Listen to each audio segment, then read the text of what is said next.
Մեկ իրականում կան ցավեր, որ իջացնում են, բայց կա ցավեր, որոնք ուրիշին բարձրացնում են շատ բարձր եւ մեծ։ Հովսեփը մի մարդ, որին վաճառեցին, բանտ գցեցին, ամենատկար մարդը, գիտեք, ամենացածր տեղում նա բարձրացավ, որտեղ Աստծո զորությունը գործում է տկարության մեջ։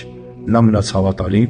եւ չհազնվեց։ Աստված ուզում է, որպեսզի մեր տկարությունը օգտագործի, որտեղ մեր տկարության մեջ գործում է Աստծո զորությունը։ Սիրելիներ, երբեք մի նայեք, ինչ է ձեզ հետ կատարվել։ Անկամ երբ որ մեր աղջիկը Աննան հեռացավ այս աշխարհից, մենք որոշում կայացրեցինք, մենք շարունակելու ենք մարդկանց համար ամոթել։ Ու գիտեք, ես հապոթում եմ մարդկանց համար ու վկայություններ ունեմ, որ մարդիկ լիքեմիայից բժշկվել են։ Իմ աղջիկը գնաց լիքեմիայից,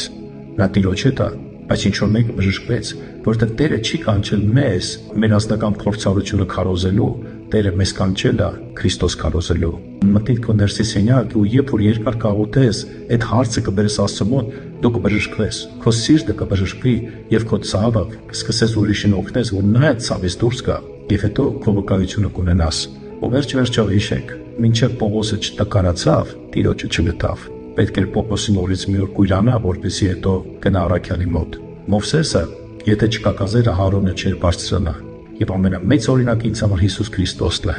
որ նա եկավ, տկարացավ, ցավեր կրեց եւ իր ցավերով, տկարություններով մեզ բժշկեց եւ վկայեց,